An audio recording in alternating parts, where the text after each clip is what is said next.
Kami dari kelompok 2B Beton. Di sini kami akan menjelaskan tentang perhitungan balok pada tahap kali ini. Dengan saya, Cindian Vimita, NIM 122100074. Dan saya Aurel Salsabila Hadiwiono dengan NIM 122210067. Pada tahap ini yang akan dibahas yang pertama penulangan lentur positif, yang kedua penulang lentur negatif, yang ketiga penulangan geser, yang keempat penulangan torsi, kelima rangkuman kebutuhan tulangan balok, yang keenam pengecekan landutan balok. Pengertian balok sendiri adalah struktur yang berfungsi menyalurkan momen ke struktur kolom. Balok sebagai elemen lentur, yaitu elemen yang memikul gaya dalam berupa momen lentur dan gaya geser. Fungsi dari balok adalah meneruskan beban ke kolom untuk mengikat kolom, untuk menambahkan kekuatan lentur plat lantai, dan untuk menambahkan kekuatan horizontal pada struktur. Penulangan lentur positif adalah kondisi elemen struktur balok mengalami ragangan lentur yang menyebabkan suatu sisi elemen ini mengalami pemendekan atau kompresi, sementara sisi lainnya mengalami pemanjangan atau tarikan. Dalam tugas besar ini yang dimaksud positif yaitu suatu sisi pada balok yang mengalami pemendekan. Balok dan plat pada struktur ini merupakan sistem monolit sehingga balok dianalisis sebagai balok T. Namun terdapat dua jenis balok yaitu balok T palsu dan T murni. Balok T palsu merupakan balok dengan garis netral yang berada di daerah flank atau sayap balok, sedangkan balok T murni merupakan balok dengan garis netral berada di bawah flank atau sayap balok. Penulangan lentur negatif. Penulangan ini yaitu penempatan tulangan baja dalam beton bertulang pada daerah di mana momen lentur yang terjadi menyebabkan bagian atas balok mengalami tarik dan bagian bawah balok mengalami tekanan. Dengan kata lain, penulangan ini ditujukan untuk menahan gaya internal yang timbul akibat lentur negatif. Lentur positif dan negatif. Diketahui penampang dan data material elemen balok yang telah didapatkan pada perhitungan sebelumnya, yaitu FC 20 MPa sama dengan 0,85, FY 400, L 5000 mm, B 400 mm, H 600 mm, D sengkang 10 mm, D tarik 22 mm, D tekan 13 mm. Perhitungan lentur positif. Yang pertama, pengecekan jarak bersih tulangan longitudinal. Jarak bersih hasilnya 117 mm. Dua, menghitung luas tulangan sepasang atau as pakai dengan hasil 1140,398. Yang ketiga, pengecekan asmin. Asmin pertama yaitu 602,620. Asmin kedua yaitu 754,600. Yang keempat, pengecekan asmax dengan hasil 3337,95. Yang kelima, menghitung nilai epsilon S dengan cara sebagai berikut. Dengan hasil A yaitu 67,082, C 78,920, ES 0,017. 6. Menentukan faktor reduksi yang digunakan yaitu 0,90. Ketujuh, menghitung MN dan MU. MN dengan hasil 230,570, MU 47,848. Kapasitas momen nominal lebih besar daripada momen ultimate sehingga tulangan aman. 8. Hitung luas tulangan dibutuhkan AS atau perlu. 2. Dengan hasil 236,657. Perhitungan lentur negatif seperti positif. Yang pertama itu pengecekan jarak bersih tulangan longitudinal. Yang kedua, penghitung luas tulangan sepasang. Ketiga, pengecekan asmin. Keempat, pengecekan asmax. 5. Hitung nilai epsilon S dengan cara sebagai berikut. Menentukan faktor reduksi. Sama 0,90. Menghitung MN dan MU. Dan hitung luas tulangan dibutuhkan AS, yaitu dengan nilai 584,554. Kesimpulan kebutuhan tulangan lentur yaitu momennya tumpuan negatif 3D22, positifnya 3D22.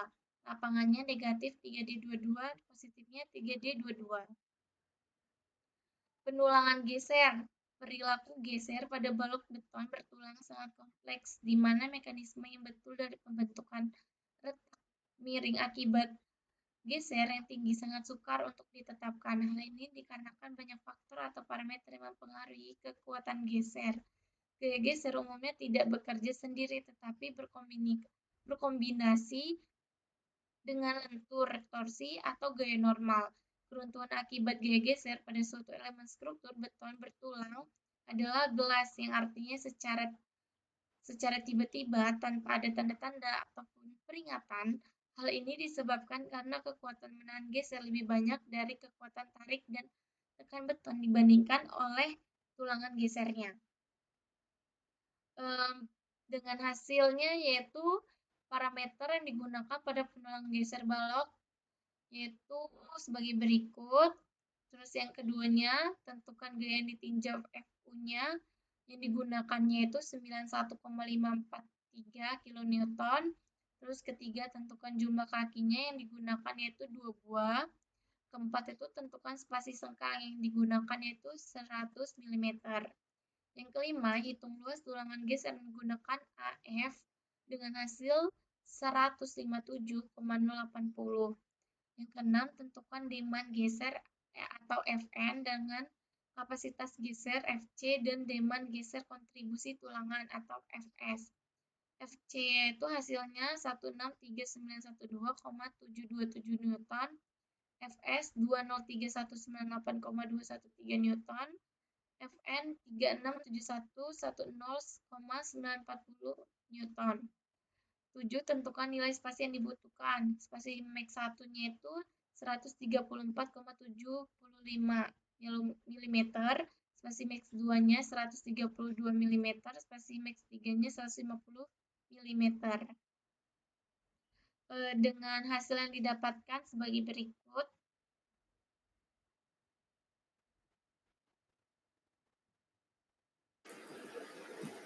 Selanjutnya yaitu pemodelan ITEPS. Pemodelan ITEPS-nya sebagai berikut. Lalu ada penulangan torsi.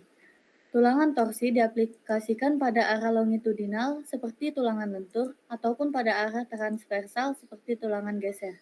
Tulangan lentur dan tulangan geser yang telah dihitung pada progres sebelumnya tidak memperhitungkan efek torsi, sehingga sangat mungkin akan ada penambahan pada kedua tulangan tersebut. Sebelum menghitung kebutuhan sengkang dan tulangan tambahan, terlebih dahulu dilakukan pengecekan kekuatan balok terhadap momen torsi yang ditahan. Biasanya, apabila setelah dilakukan perhitungan kekuatan ternyata balok tidak dapat menahan torsi, maka opsi terbaik untuk dipilih adalah dengan memperbesar penampang, karena keruntuhan pada tulangan transversal serta longitudinal bersifat brittle. Pengecekan dimensi penampang untuk mengetahui kemampuan penampang menahan momen torsi yang bekerja.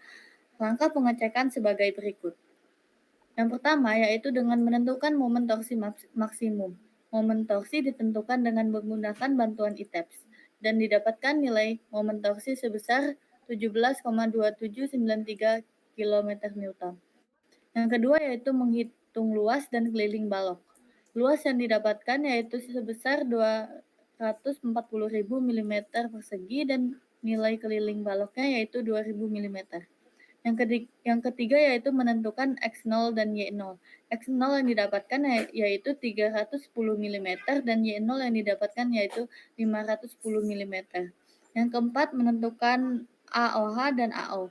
Yang kelima menentukan pH dengan nilai 1640 mm dan yang keenam yaitu menghitung ambang batas torsi. Penulangan transversal torsi. Tulangan transversal torsi dibutuhkan pada beban torsi melebihi ambang batas torsi yang diizinkan. Penulangan torsi transversal dihitungkan berdasarkan dua kondisi, yaitu tumpuan dan lapangan. Perhitungan tulangan torsi transversal mengikuti langkah di bawah ini. Yang pertama yaitu cek spasi maksimum. Dengan hasil X max 1 yaitu 205 mm dan X max 2 yaitu 300 mm. Lalu yang kedua yaitu dengan menghitung A V plus T per S. A V plus per S tumpuan hasilnya sebesar 1571 mm persegi per milimeter. Lalu A V plus T per S lapangan dengan hasil 1571 mm persegi per milimeter. Lalu AT per S dengan hasil 0,357 mm persegi per milimeter. Yang ketiga, hitung AV per S tumpuan perlu dengan hasil 0,632. Dan di bawah ini yaitu perhitungan torsi transversalnya. Selanjutnya yaitu penulangan torsi longitudinal. Perhitungan tulangan torsi longitudinal mengikuti langkah berikut ini. Yang pertama yaitu menentukan luas tulangan longitudinal minimum dengan mengambil nilai terkecil antara dua nilai berikut. A1 yaitu 585,756, A1 minimumnya 541,222. Yang kedua yaitu menentukan luas tulangan longitudinal tambahan desain A1 jika A1 lebih dari A1 minimum. Luas tulangan longitudinal desain adalah A1 jika A1 lebih dari A1 minimum. Luas tulangan longitudinal desain adalah A1 minimum. Yang ketiga yaitu melakukan pengecekan terhadap AS max. AS total sama dengan AS top plus AS bottom plus A1 kurang dari AS max. Pada pengecekan kebutuhan tulangan torsi didapatkan kesimpulan tidak membutuhkan tulangan torsi. Nilai tulangan torsi dapat dibuat menjadi 0.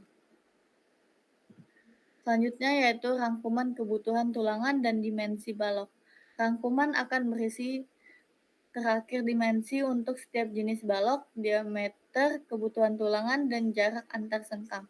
Rangkuman juga terbagi atas dua tabel yaitu akibat gaya lentur dan torsi longitudinal dan akibat gaya geser dan torsi transversal. Berikut adalah tabel parameter persamaan dan nilainya. Berikut juga masih merupakan tabel dari rangkuman kebutuhan tulangan dan dimensi balok. Selanjutnya yaitu pengecekan lendutan balok. Kesimpulan dari penulangan balok yaitu didapatkan hasil syarat gaya dan geometri oke, kapasitas lentur oke, kapasitas geser oke, kapasitas torsi oke, dan tulangan longitudinal tumpuan atas dengan tulangan 3D22, longitudinal